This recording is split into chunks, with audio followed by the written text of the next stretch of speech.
Nous voyons que c'est Jésus qui baptise du Saint-Esprit. Soit que nous ayons déjà reçu ce baptême, soit que nous désirions une nouvelle effusion de l'Esprit, soit que nous voyons là une grâce inconnue à recevoir. Tous, nous devons reconnaître que ce n'est qu'en communion avec Jésus que nous pouvons recevoir et conserver cette vie de l'Esprit, la voir se renouveler en nous. Jésus a dit, « Qui croit en moi, des fleuves d'eau vive couleront de lui. » Jean 7, 38. Ce qu'il nous faut, c'est une foi vivante en la présence de Jésus, en nous. Et alors, certainement, l'eau vive aura libre cours. La foi est inhérente à la nouvelle nature. C'est par la foi qu'elle reçoit nourriture et breuvage céleste. Par la vertu de l'Esprit qui demeure en tout croyant, regardons à Jésus comme à celui qui est rempli du Saint-Esprit.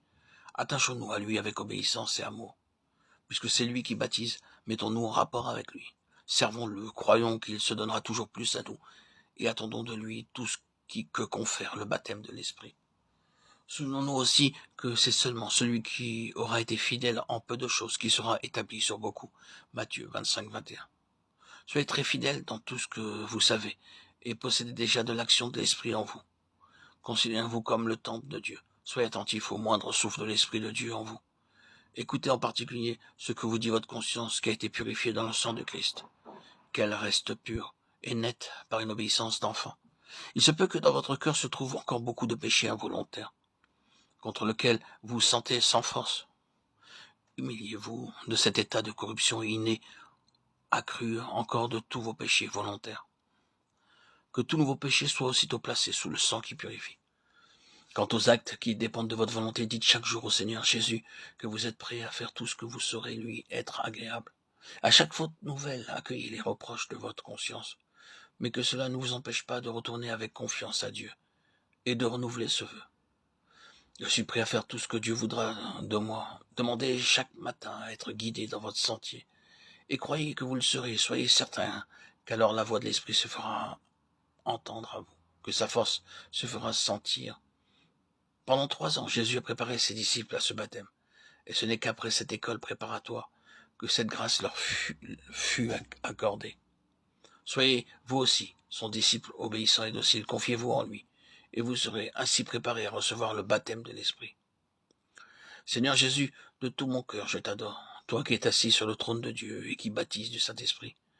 Du haut de ta gloire, daigne te révéler à moi et me faire connaître tout ce que je puis attendre de toi. Je te remercie de m'avoir appris par ta propre vie quelle est la préparation nécessaire pour être rempli du Saint-Esprit. Pendant ta vie terrestre à Nazareth, l'Esprit était toujours avec toi. Mais ce n'est qu'après avoir voulu accomplir tout ce qui est juste, Matthieu 3,15, qu'après avoir participé au baptême de Jean, qu'après t'être ainsi mis au rang des pécheurs, que tu venais sauver, que tu as reçu du Père une nouvelle effusion du Saint-Esprit.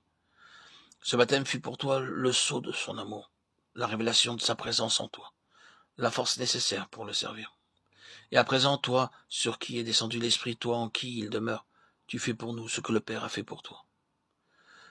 Divin Sauveur, je te rends grâce de ce que le Saint-Esprit est déjà en moi, mais veuille, selon ta promesse, me remplir de sa présence, et par la même de la tienne.